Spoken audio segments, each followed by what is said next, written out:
Galing kay Camilo. She opened the message. Nanliligaw ba sa'yo si Asher? That was Camilo's question. Hindi po. Malapit lang po sa kanya si Elora. That is very unusual because Elora does not get close to a man. Absolutely right. Kahit siya may nagtataka pero masaya ang anak niya. Hindi naman yata po pwede na itaboy si Asher. Anyway, akala ko may sasabi kita pa uwi. Tumitsyempo lang ako kasi may mga parents pero mukhang may nauna na. Hindi siya nakasagot. Di naman niya alam ko anong isasagot niya. Di naman siya sasabay kay Camilo. Panigurado kung inalok siya. Tapos dito kay Asher sumabay siya. Nasaan ang takot niya? Nawala na ba? Siguro kasi sa barko, puro lalaki ang kasama niya. Tapos sa mga karatig unit niya, puro lalaki rin. Isa pa, matagal-tagal na rin pabalik-balik si Asher sa bahay nila para daw dalawin si Elora. Kahit papaano panatag din ang loob niya rito. Who's that? Biglang tanong ni Asher, kaya agad niyang naitob ang smartphone. Po? Kanda otal siya. Sir Camilo po. Camilo, the jealous guy, he said smirking. Agad na napakunot noo si Kiana dahil sa sinabi nito. Sinulyapan muna niya si Elora na nagmo-monologue kausap ang stuffed toy. Ano pong jealous guy?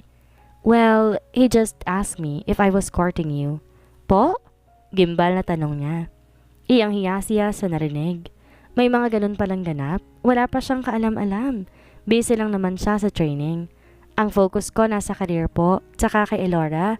Wala na po akong plano para sa love life. Let's see. Anito at kulang na nga lang ay lumaki ang mga mata niya. Bakit let's see? I will see you tomorrow? Okay. Hindi na ako bababa pagkatid ko sa inyo ni Elora. I have a meeting. Tumango siya.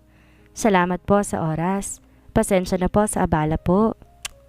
Anitong masama ang tingin na ipinukol sa kanya. Isang beses ko pang marinig ang salitang abala. Baka magkakapatid na si Elora, inay. Doon na talagang nanlaki ang mga mata niya. Agad niyang itinabingi ang muka para naman umiwas. Hindi niya masabi na ayaw niya ng ganoon ng biro, pero paano niya sasabihin? Sa laki ng utang na loob niya kay Asher, nakakaya ng mga simpleng bagay na ganon, babarahin pa niya? Di na siya umimik hanggang sa makarating sa bahay.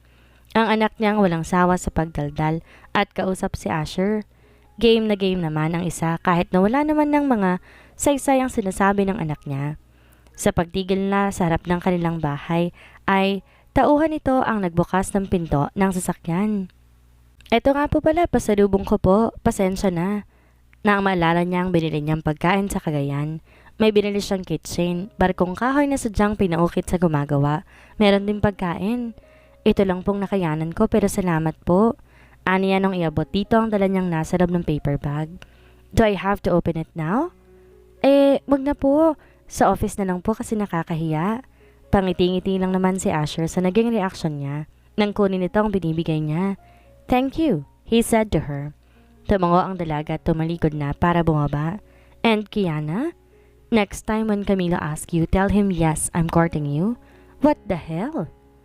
Patawarin siya ng Diyos sa biglaan niyang pagmumura ng Ingles. Wala nang sasakyan ni Asher, nakatulala pa siya. Hindi niya maproseso sa isip ang mga huling sinabi nun. Apo, nakatulala ka pa dyan. Boses de Belen na agad nagpabalik kay Kiana sa katinoan. Nilingon lang lolang nasa pinto nakatayo. Pasok na, galing ako sa Casillas. Napangiti siyang pumasok sa gate. Akay si Elora. Lola, miss ko na po kayo, la. Aba, ay miss na rin kita. Napakabilis ng araw. Niyakap nito nang malapitan niya. Tuwang-tuwa akong makakagraduate ka na. Sa pagtsatsaga mo sa pag-aaral kahit mahirap ang buhay, eto ka na. Ilang buwan na lang apo ko. Sayang pula, wala na po si Don Benedicto. Hindi po natupad ng pangarap ko na siya mag-Grand March sa akin. Siguro po di pumayag si Jesus dahil si Asher na ang kasama mo na mag-Grand March. Lo naman eh. Natatawa lang sa kanya si Elora habang nakayakap sa katawan niya. Anong la naman eh? O bakit ayaw mo ba si Asher? Pasalamat mo nga nakapagtapos ka dahil sa tulong nila. Napakapogi naman ni Asher, paanong ayaw mo? Yun nga lang nakakahiya, napakapogi niya eh. Kung ako, kabataan ko pa, baka crush ko yun. Nangingiti lang ang sabi kaya't natawa siya. Hala siya, ang lola ay nangangarap pa ng pogi.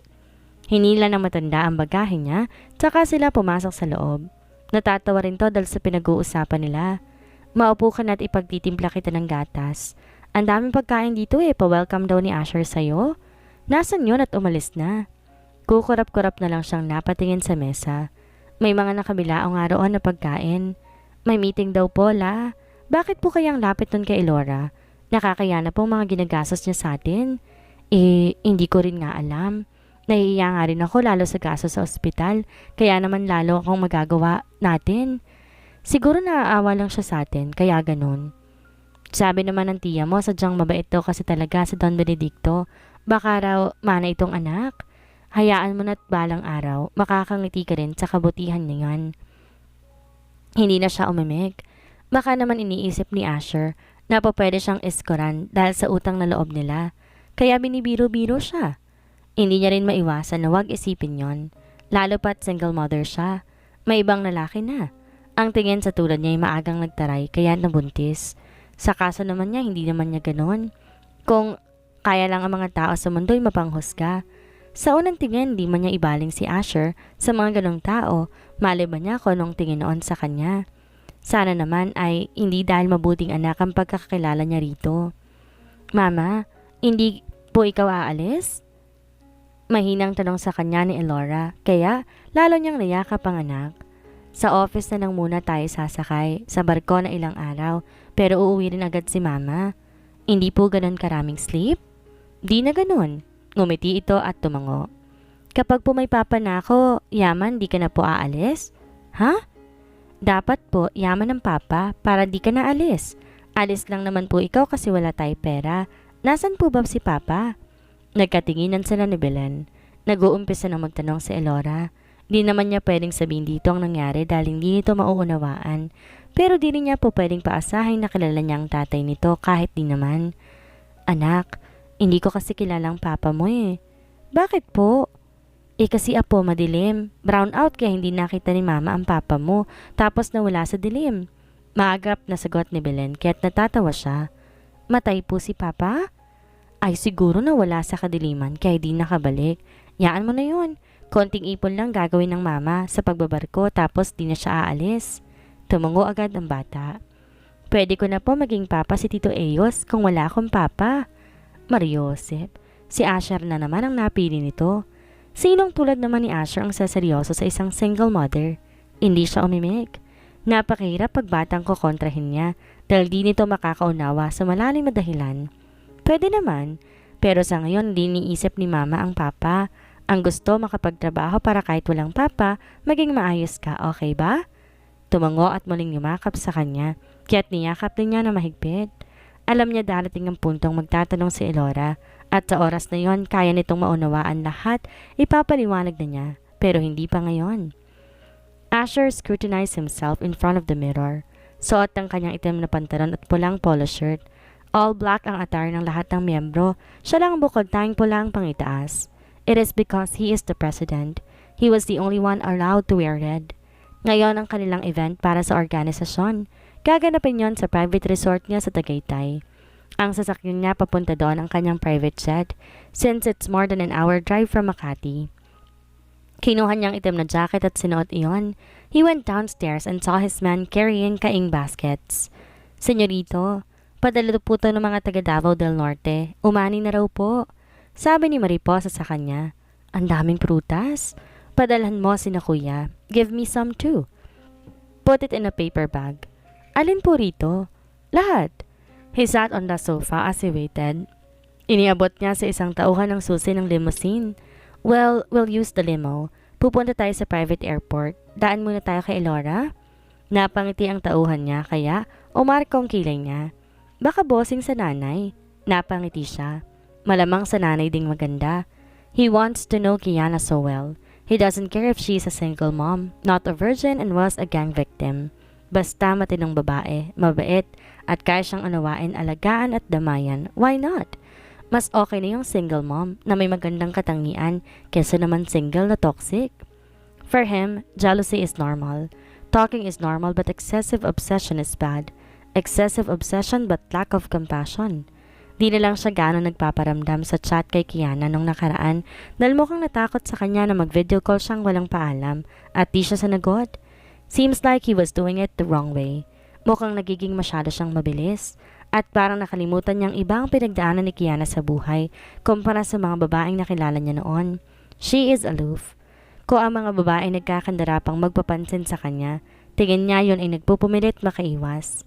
It's true that Camilo asked him if he was courting Kiana. Sabi niya hindi. Hindi pa. Kung may plano raw ba siya, ang sabi niya depende sa mararamdaman niya sa hinaharap dahil di pa naman sila magkakilala. He was holding his phone and it caught his attention when it vibrated. Tumatawa si Lucas. San? Darating ka ba? Darating. Papaalis pa lang ako. Pwede ba ako magsama ng date? Natatawa niyang tanong sa pinsan. Lucas just laughed a bit. It depends on your date if she wants your world or not. Tina siya'y nadismaya sa pabirong sagot ng pinsan. Biro pero makatotohanan. Wala siya naging girlfriend na seryoso bukod kay Ava. She knows everything. She accepted him only that she changed. Sayang. Ang bilis mo namang napalitan si Ava. Nakakadismaya kasi si Olive eh. Araw-araw ako inaaway dahil sa breakup ninyo ng ate niya. I don't know if she's coming tonight. Nasanay na rin ako na ganun siya. Nawalan na ako ng pakialam galit man siya o hindi. Now you know. He simply replied. Nakakasawa na, insan. I mean, araw-araw gano'n naman kahit walang dapat pag-awayan. Baka mauwi rin ako tulad mo. Lalo't yung daddy nila naturing ang judge. Kakampi ka agad sa mga anak? Exactly my thought. I could not accept what he said to me. I mean, up until this moment. Why was he tolerating Ava's behavior? What do you expect from a man who accepts money for criminal to win a crime? May punto si Lucas. Dapat nga'y magpasalamat sina Olive at Ava dahil sila ni Lucas ay may seryosong nilalang na nagmamahal sa mga yon. Kahit alam nilang di matuwid si Frederick nung aktibo pa sa pagiging West. Kaya nga umalis sa probinsya dahil maraming galit na tao, umiiwas sa eskandalo. Doon naman niya nakilala sina Ava na magbakasyon siya matagal sa lugar na yon. Doon din siya nakatikim ng kababaihan na minor de edad, a thing he regrets now that he has aged. He feels so sorry for those young ladies he had bedded. Kaya siguro nilalapit niyang sarili sa mag-inang biktima ng isang gang dahil halos wala yung pinagkaiba sa mga gawin niya noon. Para nagbabayad siya ng kasalanan sa pamamagitan ng pagtulong niya sa mag-ina. Si Lucas kasama niya sa mga ganong gawain. Minsan pag ayaw na niya at gusto pa ng babae, iba nang nakikinabang. After the initiation rites, pinababalik nila yon para sa tattoo. Yon ang pinakamarka ng kanilang frat. Women had it on their spine while men had it on their chest. Di ko alam kung makakatagal pa ako kay Olive. Bumitaw ka na hanggat maaga pa, Lucas. Mas mahirap pag pinagtiisan mo pa tapos ganun din naman ang kalalabasan. Tumingin si Asher sa kasambahay na lumabas sa kusina. Dala ang mga basket ng prutas na pinakuha niya. I better get going, Lucas. Wait for me. Okay, baka dumating ka tapos na. Tumatawang sabi nito sa kanya. Fool, sa eroplano ko sasakay. Agad na tong pinatayan ng tawag pagkasabi noon. Bit-bit ng tauhan niya ang 3 baskets ng mga prutas. Tumayo siya at naglakad palabas ng sala. Ingat po, senyorito. Thanks. Sumakay siya ng limo na nakaparada sa harap ng main door, tapos sumulyap sa relos na suot. Sana gising pa si Kiana dahil hindi niya nakikita online sa buong maghapon. Baka nagpapahinga yon. Kahit na chat niya hindi sinisilip.